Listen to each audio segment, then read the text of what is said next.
Hello students, যারা যেই দিতে চলেছো আগামী জানুয়ারি মাসে, আর কিন্তু 6 মাসও বাকি নেই। বুকটা দুরু দুরু করছে অনেকেরই। সো প্রথমেই প্রশ্ন দাঁড়াচ্ছে যে স্যার আমাদের পক্ষে কি সম্ভব, ধরো আমাদের অনেক ব্যাকলগস আছে, অনেক কিছু আছে, তাহলে কি আমাদের সম্ভব 6 মাসের মধ্যে এই পুরো জিনিসটাকে কভার করে ভালো করে আমরা কি র্যাঙ্ক নিয়ে আসতে পারি? দ্য অ্যান্সার ইজ 6 মাস খুব বেশি সময় নয়, বাট 6 মাস খুব কম সময়ও নয়। যদি তুমি প্ল্যান্ড ওয়েতে তোমার প্রিপারেশন টেস্ট এইভাবে যদি নিজেকে প্রিপেয়ার করতে পারো, হতে পারে এতদিন তোমরা যেটা করনি সেটা যদি এখন থেকেও করতে পারো, তাহলেও কিন্তু র্যাঙ্ক ছিনিয়ে আনা পসিবল। কারণ কি এই মোমেন্টে অনেকেই ভেঙে পড়বে, অনেকেই কিন্তু কম্পিটিশন থেকে ছিটকে যাবে। প্রচুর স্টুডেন্ট আমি ক্লিয়ার কাট বলে দিচ্ছি তোমাদের, প্রচুর স্টুডেন্ট আগস্ট সেপ্টেম্বর মাস থেকে কিন্তু কম্পিটিশন থেকে ছিটকে যাবে। তারাদের মধ্যে অনেকেই ভাববে যেই আমার হবে না, ছেড়ে দাও, আমি দরকার নেই, বোর্ডসটা এখন ভালো করে পড়ি, তার পরের বছর গিয়ে দরকার হলে যেই দেবো অথবা কোনো একটা কলেজে ভর্তি হয়ে যাব। এইখানেই কিন্তু কম্পিটিশনটা কমে যায়। আর এই সময় যারা কম্পিটিশনে ঢোকে অথবা নিজেকে আরো শক্ত করে বেঁধে আরো এগিয়ে যায়, তারা কিন্তু জিতে যায়, তারা কিন্তু র্যাঙ্কটা নিয়ে আসে। যে শেষ অবধি পুরো কোমর বেঁধে লড়াই করতে পারে তারাই কিন্তু র্যাঙ্কটা নিয়ে আসে। বাদ বাকি সবাই কিন্তু কোনো না কোনো সময় হাল ছেড়ে দেয়। ইয়েস, কম্পিটিশন বেশি কিন্তু হয় না, এই সময় থেকে কিন্তু কম্পিটিশন কমতে থাকে। তো এবার তোমাকে ডিসিশন নিতে হবে এই 180 দিন, সামনের 180 দিন তুমি কি করে নিজেকে এগোবে। তুমি হাল ছেড়ে দেবে, will you choose an easier path, আরামসে বোর্ডসের পরীক্ষা দেবো, বোর্ডসে ভালো নাম্বার আনবো, লোকের কাছে গিয়ে বলবো, আত্মীয় স্বজন খুশি থাকবে, ব্যাস। খুশি থাকবে কিন্তু অ্যাকচুয়ালি তোমার যদি জয়েন্টে র্যাঙ্ক না আসে, তোমার আত্মীয় স্বজন কিন্তু খুশিই থাকবে।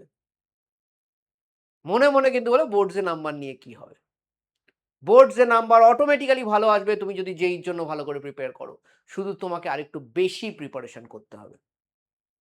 তো তোমরা যারা যেই অ্যাসপিরেন্ট, যারা এখনো কোমর বেঁধে লড়াই করতে রাজি, তাদের জন্য আমরা সুপ্রিমস ক্লাস থেকে নিয়ে এসেছি একটা 180 ডেজ বুস্টার রোড ম্যাপ। কি করে প্রিপেয়ার করবে, একদম ক্লিয়ার কাট লেখা আছে এখানে কি করে প্রিপেয়ার করবে। তোমাদের যদি এই কপিটা লাগে নিচে কমেন্ট করতে পারো, বুস্টার রোড ম্যাপ আমরা পাঠিয়ে দেবো এই কপিটা, ঠিক আছে?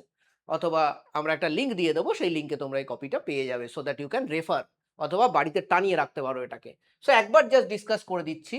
আমরা শুরু করছি 1 আগস্ট থেকে। আমরা যদি শুরু করি 1 আগস্ট থেকে, প্রথম 30 দিন তোমরা কি করবে দেখো। ফিজিক্সে আমি কি রেখেছি, তুমি ভালো করে ইলেকট্রোস্ট্যাটিক্স যে পার্টটা আশা করি ক্লাস 12 এর প্রথমে তোমাদের হয়ে গেছে, তার সাথে মেকানিক্স যেটা ক্লাস 11 এর ফার্স্ট পার্ট, এই পার্টটা তুমি ফার্স্ট 30 ডেজে কভার করে ফেলো। ক্লাস 11 ক্লাস 12 দুটোকে কিন্তু হ্যান্ড ইন হ্যান্ড নিয়ে চলতে হবে। এই টোটাল সিস্টেমটা ওইভাবেই সাজানো আছে।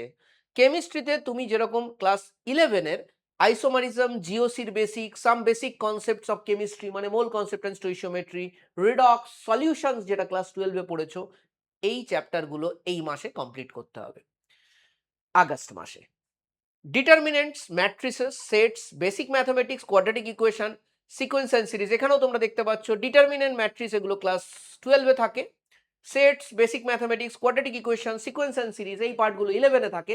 সো তোমাকে 12ও করতে হবে, 11ও করতে হবে। এই শিডিউল তোমাকে ফলো করতে হবে আগস্ট মাসে। এবার আসছি তার পরের মাসে, মানে সেপ্টেম্বর মাসে। সেপ্টেম্বর মাসে তুমি কি করবে? সেপ্টেম্বর মাসে তুমি এগিয়ে নিয়ে যাবে নিজের তোমার ক্লাস 11 এর প্রিপারেশনটা কিভাবে। Lodge of motion, work energy power, circular motion, আবার 12 এ কারেন্ট, ইলেকট্রিসিটি, ম্যাগনেটিজম। আমি কিন্তু খুব বেশি প্রেশার তোমাদের উপর রাখিনি, কারণ একবার বেশি প্রেশার একবার কম প্রেশার না, খুব সুষ্ঠুভাবে জিনিসটাকে সাজিয়ে দিয়েছি, তোমাদের কোনো অসুবিধা হবে না। কেমিস্ট্রিতে কি করবে? Structure of atom, chemical equilibrium দুটোই কখন? 11 এর। হাইড্রোকার্বনস কখন? 11 এর। 12 এর কেসে তুমি একটুখানি রিলেটেড অর্গানিক চ্যাপ্টার্স লিখেছি কারণ জায়গা ছিল না এখানে। হ্যালো অ্যালকেনস, অ্যালকোহলস, এই জিনিসগুলো তোমরা সেপ্টেম্বর মাসে কমপ্লিট করে ফেলবে। সো এই জায়গাটাতে স্ট্রাকচার অফ অ্যাটম আর কেমিক্যাল ইকুইলিব্রিয়াম ছাড়া বাকি পার্টগুলো অর্গানিক, সো অর্গানিকের টাইম ডেফিনেটলি একটু কম লাগে। আচ্ছা, ম্যাথসে permutation combination 11, binomial theorem class 11, differentiation 11 এবং 12 দুটো একসাথে কমপ্লিট করবে, এবং এওটি অ্যাপ্লিকেশন অফ ডিফারেন্সিয়েশন গুলোও কিন্তু তোমাকে শেষ করতে হবে। এবার আসছি অক্টোবর মাসে। অক্টোবর মাসে তুমি ফিজিক্সে AC, EMI, EMW, centre of mass rotational motion যেগুলো ক্লাস 11-এ থাকে, ক্লাস 11-এর পিরিয়ডিক টেবিল, কেমিক্যাল বন্ডিং খুব ইম্পর্টেন্ট চ্যাপ্টার কেমিস্ট্রিতে। তাছাড়া থার্মোডায়নামিক্স যেটা 11-এর চ্যাপ্টার, আর দেখো 12-এর আমি কিন্তু খুব কম রেখেছি, ঠিক আছে? তুমি লক্ষ্য করে দেখো অক্টোবর মাসে কিন্তু আমি 12-এর কম রেখেছি, ঠিক আছে? তো 11-এরটা বেশি রেখেছি, কারণ এই সময়টা তোমাকে 11টা কভার করতে হবে। এই সময়টা যদি তুমি 11 না কভার করো, তুমি যদি 12-এর উপর বেশি ফোকাস করতে যাও, তাহলে কিন্তু তুমি মুশকিলে পড়ে যাবে। কারণ কি দেখো, জানুয়ারির দিকে তুমি 12-এর দিকে ফোকাস করলে তোমার বোর্ডসও হেল্প করে। ডিসেম্বর জানুয়ারিতে 12-এর পার্টটা বেশি রেখেছি, আর এই সময়টাতে 11-এর রিভিশনটা বেশি রেখেছি, কারণ সেটা তোমার আলটিমেট জয়েন্টের র্যাঙ্ক এনে দেবে। আই এম ইন্টারেস্টেড যারা সিরিয়াস জেই অ্যাসপিরেন্ট তাদের জন্য, যারা জয়েন্টে সত্যিই র্যাঙ্ক করতে চাও, ভালো পার্সেন্টাইল আনতে চাও, তাদের জন্য আই এম ইন্টারেস্টেড, এবং তাদের জন্য এই জিনিসটা কিন্তু বানানো, ঠিক আছে? তোমরা যদি মন দিয়ে ফলো করো, কম্পিটিশন থেকে যদি বেরিয়ে না যেতে চাও, তাহলে তোমাদের দেখবে এটাতে এই রোড ম্যাপে লাভ হবে। ট্রিগোনোমেট্রি, স্ট্রেট লাইনস, এটা ম্যাথসে রেখেছি। আচ্ছা, ফেজ 4 অথবা অক্টোবর থেকে নভেম্বর, বেসিক্যালি নভেম্বর মাস এটা। সো ফিজিক্সে আমি বলেছি শুধু রে অপটিক্সটা আবার কমপ্লিট করে ফেলো, ঠিক আছে? মানে নভেম্বর মাসটাতে আমি কি বলেছি, রে অপটিক্সটা কমপ্লিট করে ফেলো। কেমিস্ট্রি তো দেখো ক্লাস 12 অ্যামিনস আর বায়োমলিকিউলস লাস্টের দিকে চ্যাপ্টার চটপট চটপট হয়ে যাবে, এগুলো কমপ্লিট করে ফেলো। ম্যাথসেও দেখো তুমি ইন্টিগ্রেশন রাখা হয়েছে, পুরোটাই কিন্তু এখানে ক্লাস 12-এর চ্যাপ্টার রাখা হয়েছে নভেম্বর মাসে। তুমি যদি এখানে আসো আমাদের ফেজ 5 অথবা ডিসেম্বর মাসেও ফিজিক্স কিন্তু ক্লাস 12-এ রাখা হয়েছে, ওয়েভ অপটিক্স, মডার্ন ফিজিক্স। কেমিস্ট্রিতে দেখো কোয়ার্ডিনেশন কম্পাউন্ডস অনেকের হয়তো হয়েও গেছে এগুলো, সল্ট অ্যানালিসিস এই পার্টটা অনেকে ইগনোর করে, এটা করে ফেলতে হবে আমাদের, ঠিক আছে? আর coordination compounds, P block, D and F block, এগুলোকে রিভাইজ করবে যদি করা হয়ে গিয়ে থাকে, ঠিক আছে? আর যদি করা না হয়ে গিয়ে থাকে তাহলে এটাকে পুরো কমপ্লিট করতে হবে। এর মধ্যে coordination compound is very important, এটা অনেকেরই তার আগে হয়ে যাবে, এবং তারপরে তোমরা এই ডিসেম্বর মাসে এটাকে ডেফিনেটলি রিভাইজ করতে হবে, কোয়ার্ডিনেশন কম্পাউন্ডস, ঠিক আছে? এটা হ্যাঁ, এখানে একটুখানি এদিক ওদিক হয়ে গেছে। ফ্লুইডস এর যে পার্টটা আছে, ফ্লুইডস আর থার্মাল ফিজিক্সটা ম্যাথসে চলে এসছে, এটা ফিজিক্সে যাবে। আর কনিক সেকশনটা ম্যাথসের, এখানে তোমরা শেষ করে ফেলবে। সো এইভাবে যদি আমরা পুরোটা এগোতে পারি, ঠিক আছে? তাহলে কিন্তু আমাদের ফুল সিলেবাসটা কমপ্লিট হয়ে যাচ্ছে, ঠিক আছে? এর ডিটেইল যে শিডিউলটা, ঠিক আছে? ডিটেইল শিডিউলটা তুমি পেয়ে যাবে কোথায়? মানে এগুলো তো ছোট, ছোট করে লেখা আছে। এর যে ডিটেইল শিডিউল মানে কোন সপ্তাহে কি পড়তে হবে, এক্সাক্ট রোড ম্যাপ, সেটা কিন্তু তুমি আমাদের অ্যাপে পেয়ে যাবে। কারণ আমাদের অ্যাপে খুব শীঘ্রই লঞ্চ হতে চলেছে 180 ডেজ টেস্ট সিরিজ, যেটা 15th আগস্ট থেকে 18 জানুয়ারি অবধি হবে। 15th আগস্ট থেকে 18 জানুয়ারি অবধি হবে। সেখানে আমরা রেখেছি 14 পার্ট টেস্ট এবং 14 ফুল মক টেস্ট। এই 14 ফুল মক টেস্ট হবে হলো 29 ডিসেম্বর থেকে 18 জানুয়ারি অবধি। মানে এই যে একদম লাস্ট মিনিট রেস যেটা, সেখানে আমরা 14টা ফুল মক টেস্ট রেখেছি। একদিন অন্তর একদিন, একদিন অন্তর একদিন, কোনো কোনো সময় পর পর ফুল মক টেস্ট। কারণ মক টেস্ট দেওয়াটা খুব ইম্পর্টেন্ট, নিজেকে নাহলে অ্যাসেস করতে পারবে না তোমরা, ঠিক আছে? পিওয়াইকিউ কি করে প্র্যাকটিস করবো স্যার, আমি ক্লিয়ার কাট এখানে লিখে দিয়েছি। প্রথমে তো দেখো কনসেপ্ট তো তোমাকে পড়তেই হবে, ডেইলি তোমাকে প্র্যাকটিস করতে হবে। ডেইলি কি কি প্র্যাকটিস করবে, ডিপিপি বলে একটা জিনিস হয়, যেটা যদি তোমাদের কাছে নাও থাকে কোনো অসুবিধার কিছু নেই, তোমরা পিওয়াইকিউ প্র্যাকটিস করবে। পিওয়াইকিউ ইজ ভেরি ইম্পর্টেন্ট, ঠিক আছে? কি ধরনের কোশ্চেন আসছে সেই সঙ্গে তুমি কিভাবে ইন্টারঅ্যাক্ট করছো এটা জানাটা খুব ইম্পর্টেন্ট। সো মন দিয়ে তোমরা পিওয়াইকিউ প্র্যাকটিস করবে, তাহলে হয়ে যাবে, ঠিক আছে?